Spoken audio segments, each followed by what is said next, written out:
एक बार भगवान कन्हैया अपनी मैया से माखन मांग रहे हैं। प्रातः कालीन बिल्कुल सुबह सुबह उठे, मैया मथानी चला रही है। क्यों? देखो भाव बहुत अच्छा आया। मैंने अभी कहा था नौलख गौएं नंद बाबा की नित नव माखन हो। 9 लाख गायें बाबा नंद की हैं तो कितने बड़े गोप होंगे। मतलब गोप क्या कहें, जैसे मतलब बड़े चरवाहा, इतने बड़े गोप हैं 9 लाख। अच्छा 9 लाख गायें क्या प्रातः कालीन तुम सानी कर सकते अकेले? नहीं कर सकते हो। अच्छा मान लो सानी 20-25 लोग मिलकर मान लो सवेरे शाम तक कर दी, फिर लगाओगे कब उन्हें, धुओगे कब? एक लोगों का काम नहीं है। तो उनके घर में कितने दास दासियां रहते होंगे। लेकिन मैया यशोदा प्रत्येक दिन अपने हाथ से दूध जमाती है। कौन सी सुरभि गाय का, श्यामा गाय का दूध जमाती है और प्रातः कालीन अपने हाथ से दधी का मंथन करती है। क्यों? उत्तर सुनो। श्री सुखदेव स्वामी कहते हैं 4 लोगों की सेवा अपने हाथ से करनी चाहिए। 4 लोगों की। नंबर 1, मैं संसार की दृष्टि चल रहा हूं, ध्यान से सुन लेना। अपने पुत्र की सेवा अपने हाथ से करनी चाहिए। जो यहाँ पर बड़े बड़े पैसा वाले परिवार के लोग बैठे हैं, ये सुने, आजकल एक विधान हो गया, गुरुकुल तो समाप्त हो गए, स्कूल हो गए चालू। अच्छा स्कूल को जानते, स्कूल किसने बनवाए? स्कूल का पूरा नाम सुनो, ईशु धनकुल बराबर स्कूल। ये स्कूल परंपरा ईसाइयों की है। हमारे भारतवर्ष में गुरुकुल होते थे। ईसाइयों ने भारतवर्ष की शिक्षा व्यवस्था बदल दी और आज पूरे भारत में अपने ही धर्म पर लोग कीचड़ उछालने वाले तैयार हो चुके हैं। सुनिए, ये तो स्कूल हो गया। एक आया है कॉन्वेंट, मतलब अपने बच्चों को कॉन्वेंट में भेज दो। कॉन्वेंट में जानते हो कौन जाते थे या कौन जाते हैं? ये विदेशी परंपरा है। विदेशों में ऐसा होता है कि किसी की स्त्री किसी के साथ संबंध बनाती है और उनके फलस्वरूप जब गर्भ ठहर जाता है तो वो संतानें होती जिनको नाजायज औलाद कहते हैं। बड़ा कड़वी बात है साहब, रिकॉर्ड भी चल रहा है, मुझे कोई भय नहीं है, सुन लेना। जो नाजायज औलाद जिनके कोई पिता का पता नहीं, अब वो अनाथ बच्चे हैं, जन्म तो हो गया, उनको पढ़ाए कौन? तो उनके लिए कॉन्वेंट व्यवस्था की गई है। वो वहां तो इसलिए, लेकिन भारत में हमारे माता पिता घर में ही और फिर भी बच्चे को कॉन्वेंट में भेज रहे हैं। अच्छा बताओ, जब तुम स्वयं हो तो कॉन्वेंट में भेजने की जरूरत क्या है? और सच में बता रहा हूँ, आज के पहले जो घर में स्कूल में पढ़ने जाते, जो यहाँ लोकल में बच्चे जाते थे, वो आज भी अपने माता पिता के पैर छूते हैं। और जितने आज के अंग्रेजी मीडियम के बच्चे पढ़ने वाले हैं साहब, राम राम सीता राम नमस्ते सब चला गया। अब और लुटो, फिर बाद में रोगे खून के आंसू, मेरो बच्चा मेरी बात ही मानत नहीं है। तो कैसे मानेगो भैया? जब तुम उसकी नर्सरी ही तैयार गलत कर रहे हो तो वो तुम्हारी बात क्यों मानेगा? मैं एक बात कहूं आपसे, कथा का सदुपयोग कर लेना प्यारे। हम जानते हैं कि हमारे जैसी कड़वी भाषा बोलने वाले कथावाचक इस समय बहुत कम मिलेंगे। क्यों? क्योंकि उन्हें पैसा नहीं मिलेगा। मैं बात कह रहा हूं, मैं आपके धन का भूखा नहीं हूं, मैं अंतिम बात कह रहा हूं। मैं ये चाहता हूं कि तुम इस कथा से इतना बड़ा परिवर्तन कर लो अपने आपस में, अपने घर में, कि जिससे तुम्हारे जीवन का कल्याण हो जाए, तुम्हारा उत्थान हो जाए। अब तो मैं जाऊँ बात बता लिया जरूरत नहीं, क्योंकि ये भी बात तुमको कड़वी लगी होगी। कोई बात नहीं, मैं कहना बंद नहीं करूंगा, क्योंकि हमने बहुत सी त्रुटियां यहाँ देखी हैं। एक बिटिया कह रही थी, महाराज मेरे गांव की बुराई ना करो करो। हम बुराई हम तुम्हारी भलाई कर रहे हैं, हम भलाई कर रहे हैं। हम नहीं कभी चाहते हैं कि तुम्हारी बुराई करने से हमें क्या मिलेगा। हैं तुम 10-20 रुपया चढ़ा देते हो, सो बंद कर दियो, इससे मतलब हम बुराई थोड़ी नहीं कर रहे। लेकिन सुनो अपने जीवन, अब वही पॉइंट पे पहुंचो, टाइम नहीं है। 4 लोगों की सेवा अपने हाथ से करो। नंबर 1 पुत्र, दूसरा है पति। यहाँ की बात ना सुनना, हमारे शहरों में जहाँ हमारा ये पास में आपके दिव्यापुर जानते हो, दिव्यापुर में भी मेरा एक आश्रम बना हुआ है। तो दिव्यापुर में जिस कॉलोनी में हमारा आश्रम बना है, संभल के बेटा, तो दिव्यापुर में जिस कॉलोनी में आश्रम बना है, वहां पर पत्नियां भोजन नहीं बनाती हैं। कौन बनाता है? काम वाली आती, काम वाली लग गई घर में, मालकिन घर में पड़ी है। फिर कभी कभी सवेरे अखबार में निकलता है कि फलानी काम वाली के साथ में फलाने का पति फुर्र हो गया, मतलब भाग गया।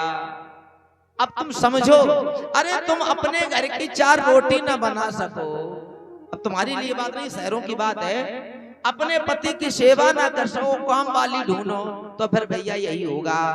तो इसलिए, और चौथा है, अगर आपके दरवाजे साधु संत महात्मा आ जाएं, तो ये ना कहो अपने बच्चों से, ए बच्चे बाबा जी आए हैं चलो पैर छुओ। तुम्हारे हाथ का जंग लगी है, अपने हाथ से नहीं छू सकते हो क्या पैर?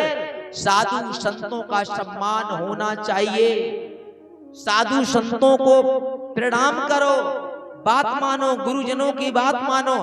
अगला चौथा है भगवान। हम ये नहीं कह रहे कान्हा जी की, जिसकी तुम पूजा करते हो उनकी सेवा स्वयं करो। तमाम लोग हमने देखे, बड़े बड़े पैसा वाले लोग हैं, मंदिर तो बनवा देते हैं, लेकिन पुजारी, पूजा करने के लिए पुजारी रखते हैं। अब बताओ, पूजा करने वाले का फल पूजा वाले को मिलेगा कि मालिक को मिलेगा? भाई मालिक को नहीं मिलेगा भाई, जो सेवा कर रहा है उसको मिलेगा।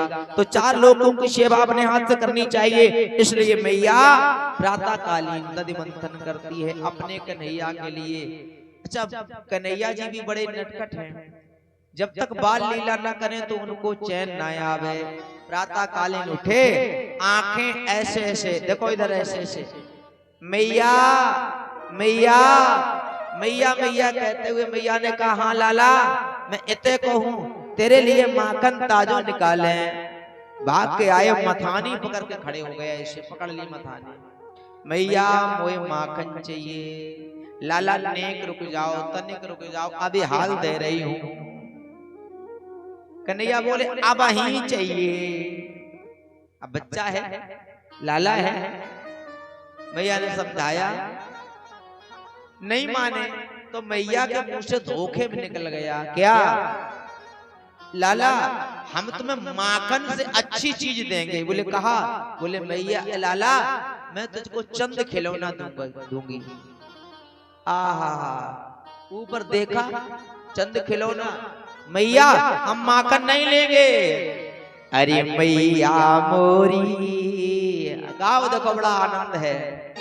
अरे मैया मोरी चंद खिलौना ले हंसो, मैया मोरी, मैया मोरी चंद्र खिलौना ले हंसो, मैया मोरी चंद्र खिलौना ले। मैया ने कहा मिल जाएगा लाला, लेकिन अभी नहीं मिलेगा, बाद में। बोले ना अभी दो।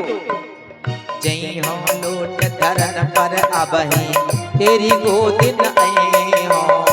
जई हम लोट धरन पर अबही तेरी गोदिन आई, सो भैया मोरी चंद खिलौना ले हंसो, भैया मोरी चंद्र खिलौना ले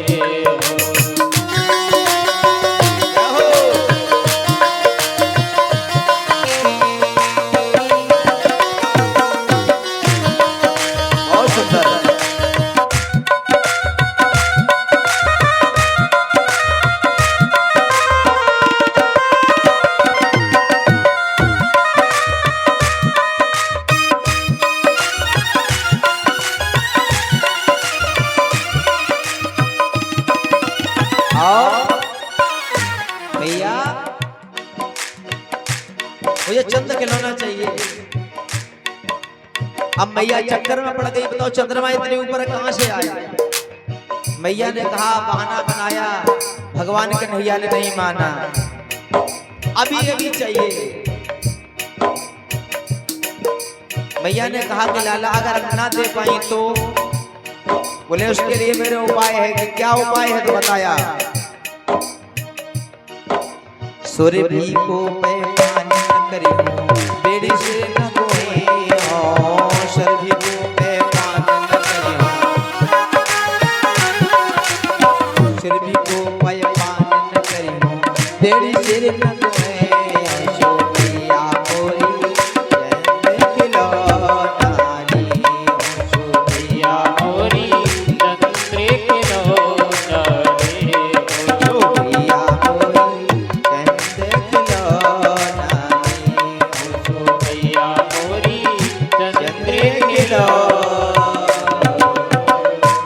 मैया मुझे चंद खिलौना चाहिए। बोले लाला अगर मैं ना दे पाई तो, बोले हम तुम्हारे हाथ की सुरभि गाय का जो दूध निकालती हो ना उसको पीऊंगा नहीं, और प्रातः कालीन जो हम मेरी ये जो चोटी है ना, बाल चोटी, ये जो तुम गुह देती हो मैं इसको गुहाऊंगा नहीं। मैया ने कहा लाला चिंता करना कर, अगर तू हमसे नहीं गुहाएगो, दूध ना पियोगो, तो मैं तेरे शिष्य को दूध बलराम भैया को दे दूंगी, उसी की चोटी गुह दूंगी। कन्हैया जी ने सोचा अब हमारी एक भी नहीं चलेगी, कोने में भाग के खड़े हो गए। मैं नहीं बोलूंगा तुमसे। बोले ना बोलो, हम अपने बलराम को अपने गोद में ले ले। भगवान कन्हैया ने सोचा बात बनेगी नहीं तो बड़ा एक लंबी सी हड़की लगाई, बड़ा फोर्स बनाया। कौन सा सुनो, बोले अभी तो तुम ले लोगी बलराम भैया को, हम सवेरे पंचायत डलवाएंगे पंचायत। मैया ने कही भैया ये घर वाली बात है, मैया और छैया की बात है, पंचायत का एक डलवाए। वो लाला बताओ, बोले हम पंचायत डलवाएंगे सुबह, सबके सामने बता देंगे। बोले क्या बता देंगे? बोले वही बात। कि कौन सी वही बात? मैया बड़ा चक्कर में पड़ गई, कौन सी बात? अगर कोई कह दे कि वही बात तो चक्कर में पड़ जाओगे। तो मैया ने बार बार पूछी, बोले हम सबके भरे पंचायत में बोलेंगे, मैं जा बुढ़िया को लाला ना है, मैं तो बाबा नंद को लाला हूं। अब कल्पना करो जब ये बात तोतली बाणी से बोली होगी तो कितना आनंद आया होगा उस मैया को। मैया ने कहा अच्छा तू ये भी जानता है कि किसको लाला किसको कौन, मतलब अब समझ जाओ, हम बता नहीं सकते हैं। बोलो बाकी हरिलाल की।